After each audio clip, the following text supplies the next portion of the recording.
ज्ञानेश कुमार की पोल खोलती एक कॉल रिकॉर्डिंग। जी हां, जरा सोचिए, ज्ञानेश कुमार के हर दावे की पोल आज आपको खुलती हुई नजर आएगी। एक ऐसी कॉल रिकॉर्डिंग जिसका एक किरदार खुद मैं भी हूं तो दूसरी किरदार एक बीएलओ है।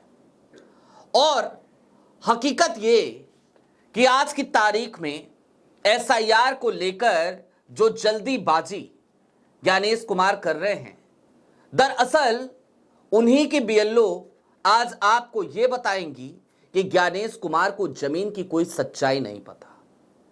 ज्ञानेश कुमार हवाई जहाज में बैठे हैं और जमीन पर बीएलओज किस तरीके से काम करने पर मजबूर है, सिर्फ और सिर्फ टाइमलाइन की वजह से।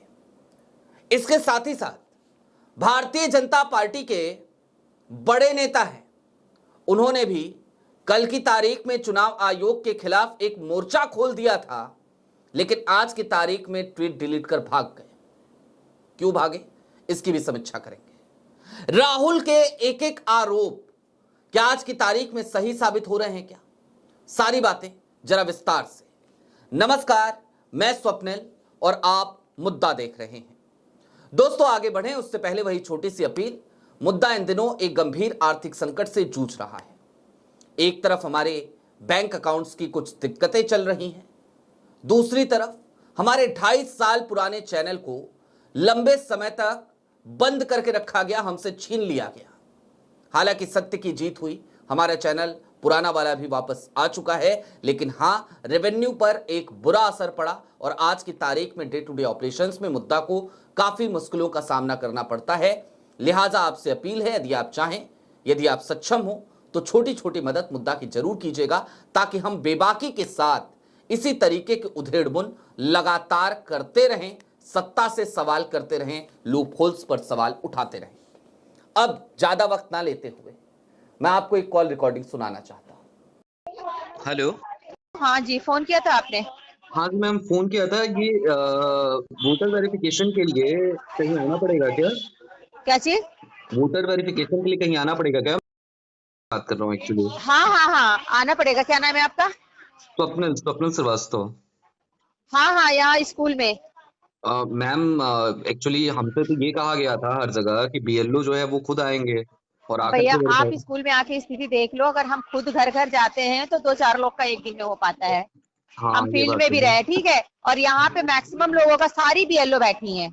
अच्छा तो एक फैमिली में पता है 4 लोग हैं, 4 बीएलओ के पास है, तो चारों का हो जा रहा है। अच्छा ऐसे अगर हम आएंगे, अगर आपका मेरे पार्ट में, तो आपका होगा, बाकी बीएलओ पहुंचेंगे, ऐसे फिर अलग अलग टाइम में अलग अलग होगा।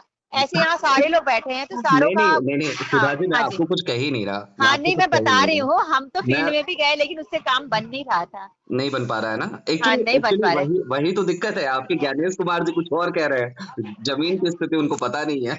बिल्कुल, उनकी जमीन की स्थिति उनको नहीं पता है ना, तो इसीलिए यहाँ भी बहुत से कम लोग आना चाह रहे हैं, कोई तो बात नहीं, दिक्कत कोई हो जा बात नहीं। रही मैं है। आज तो नहीं मैम, कल। जी हां, सुना आपने बीएलओ और मेरी बातचीत की ये छोटी सी कॉल रिकॉर्डिंग।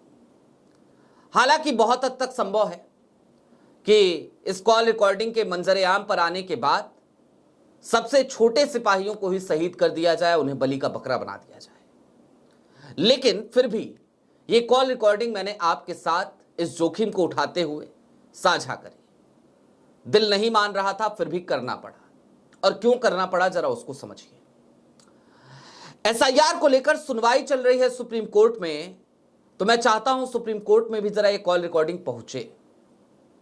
और क्यों जरूरी है, क्यों ये सारी चीजें ऑन रिकॉर्ड होनी चाहिए। ज्ञानेश कुमार साहब क्या कहते हैं, बिहार एसआईआर को लेकर क्या कहा था इन्होंने कि हमारे लोग घर घर पहुंच गए थे, हमारे लोगों ने घर घर जाकर के वोटर लिस्ट का शुद्धिकरण किया है, लेकिन उससे हुआ क्या।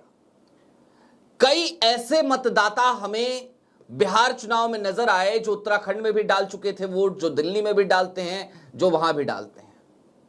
ये कैसा शुद्धिकरण था। दूसरी तरफ कई पात्र मतदाता जब वो मतगणना माफ कीजिएगा बूथ पर पहुंचे तो उन्हें बता दिया गया कि आपका तो वोट ही नहीं है, आपका वोट ही कट चुका है। ये तमाम चीजें हुई, इसे वोटों का, वोटर लिस्ट का शुद्धिकरण कहते हैं क्या। और इस कॉल रिकॉर्डिंग में सीधे तौर पर आपने एक पीड़ा सुनी होगी बीएलओ की। बीएलओ ने कहा कि आप आकर के जरा स्कूल पे स्थिति देख लीजिए, अगर हम जाते हैं फील्ड में, हमने जाने की कोशिश करी, हम जाते हैं तो काम नहीं हो पाएगा। काम हो सकता है लेकिन नहीं हो पाएगा। वो क्यों नहीं हो पाएगा वो समझिए। वो इसलिए नहीं हो पाएगा क्योंकि ज्ञानेश कुमार को बहुत जल्दीबाजी है, पूरे देश में एसआईआर कराने की जल्दीबाजी है।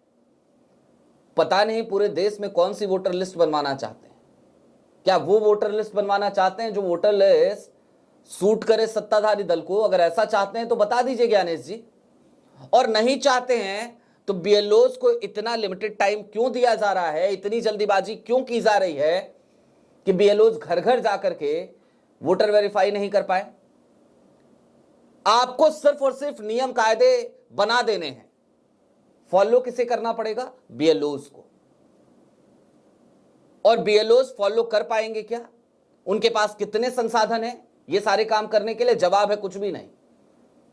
वो अपने सीमित संसाधनों में कैसे घर घर जाएंगे, कैसे आखिरकार एक एक वोटर को वेरीफाई करेंगे, उसकी कहानी आज पता चल गई।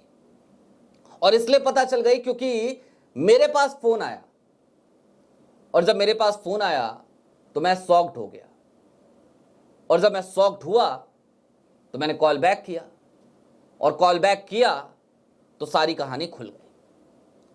दूसरी तरफ शुवेंदु अधिकारी, हालांकि मेन स्ट्रीम मीडिया पर कहीं भी कोई जिक्र नहीं आया, कहीं कोई खबर नहीं छपी, लेकिन बावजूद उसके शुवेंदु अधिकारी ने भी कल एक ट्वीट किया था। आज हालांकि वो ट्वीट उन्होंने खुद ही डिलीट कर दिया है। क्यों किया, किसके कहने पे किया, वो जाने। शुवेंदु अधिकारी साहब ने कल लिखा था, today I along with fellow BJP for Bengal leaders handed over irrefutable evidence to the election commission regarding 13,25,000 duplicate, fraudulent and multiple entries across 5 Lok Sabha. ये ट्वीट कल तक शुवेंदु अधिकारी के ट्विटर हैंडल पे था।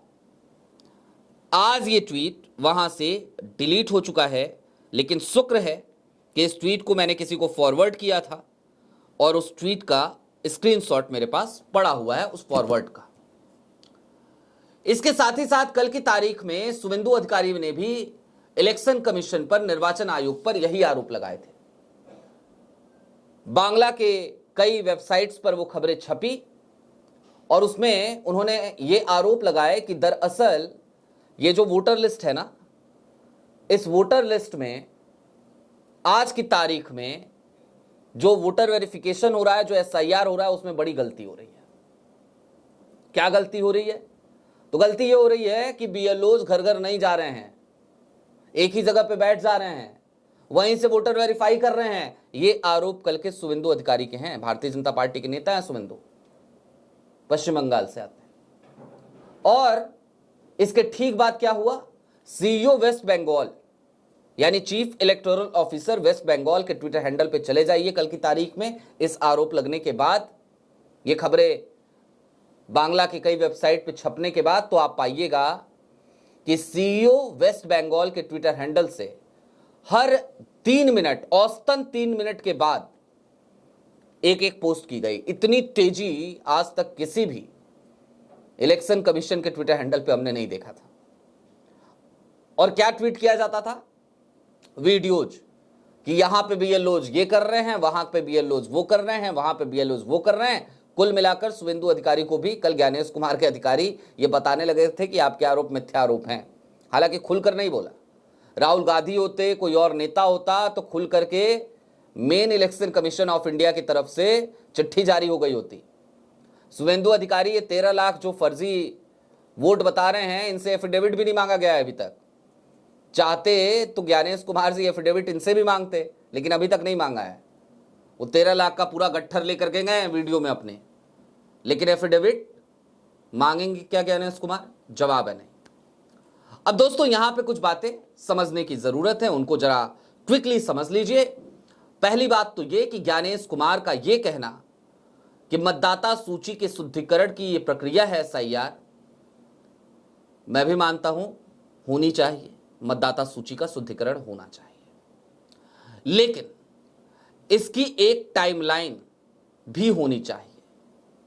ये जल्दीबाजी वाली जो टाइमलाइन है कि महीने 1.5 महीने में कर लेंगे, वो प्रैक्टिकली संभव नहीं है। और जब प्रैक्टिकली संभव नहीं है तो फिर क्या हो रहा है? तो फिर हो ये रहा है कि चुनाव आयोग ने अपनी तरीके से एक टाइमलाइन दे दी और उस टाइमलाइन के भीतर जो प्रोएक्टिव लोग हैं वो बाहरी मतदाताओं को राज्य दर राज्य मतदाता बनाने में लगे पड़े हैं। और शायद यही कारण है कि बिहार चुनाव में भारतीय जनता पार्टी के कई नेताओं ने, जो उत्तराखंड के हैं, जो दिल्ली के हैं, उन्होंने जा करके बिहार में मतदान किया है। और ये पूरी प्रक्रिया इतनी अपारदर्शी है और आज की तारीख का चुनाव आयोग इतना गैर जवाबदेह हो गया है कि उसे विपक्ष के हर आरोप पर सिर्फ मिथ्यारोप का टैग लगाना है, बेसलेस कहना है, फर्जी की फैक्ट चेकिंग करनी है और लेटर थमाना है। राहुल गांधी की हर पीसी के बाद एक चिट्ठी आ जाती है। सीईओ कर्नाटका ने पहली पीसी के बाद दी तो हरियाणा के सीईओ ने राहुल की दूसरी पीसी के बाद। और आप अगर उन चिट्ठियों को पढ़ें तो आप पाएंगे हूबहू अक्षरशः पूरी चिट्ठी एक जैसी है, शब्दशः एक चिट्ठी है। और मजे की बात क्या है उसमें? तो सबसे बड़े मजे की बात यह है उन दोनों चिट्ठियों में कि नीचे एफिडेविट लगा दिया गया है, कहा गया एफिडेविट दे दीजिए। तो if you are asking affidavit from leader of opposition Rahul Gandhi, then I want to ask to Gyanesh Kumar, why you are not asking affidavit from Suvendu Adhikari? Is it your accountability towards nation, towards your voters, जिनके लिए आप छाती पीटते हैं, जिनकी privacy की आप बात करते हैं? ज्ञानेश जी, ये दोहरा चेहरा क्यों? और दूसरी बात, अपील कर रहा हूं, पता नहीं आप मानेंगे नहीं मानेंगे, बीएलओज के ऊपर गुस्सा मत निकालिएगा। इसलिए मत निकालिएगा क्योंकि आपने उन्हें एक ऐसा टास्क दिया है जो प्रैक्टिकली उनके लिए कर पाना पॉसिबल नहीं है। मैं इस बात को अगर भली भांति तौर पर समझता हूं तो मैं उम्मीद करता हूं आप भी भली भांति तौर पर समझेंगे और इस बात पर बिल्कुल नाराज होने की जरूरत नहीं है कि आपकी एक बीएलओ आपसे यह कह रही है आपको कि आपको जमीनी स्थिति का अनुभव नहीं है, क्योंकि यह सच्चाई है। यह बात पूरा देश समझता है। तो अपनी अज्ञानता का ठीकरा बीएलओज पे मत फोड़िएगा। बहुत शुक्रिया, अभी के लिए दीजिए इजाजत। चलते चलते फिर वही अपील, चैनल पे नए हो तो सब्सक्राइब करते हुए जाइएगा, सक्षम हो तो छोटी छोटी मदद मुद्दा की जरूर कीजिएगा। बहुत शुक्रिया।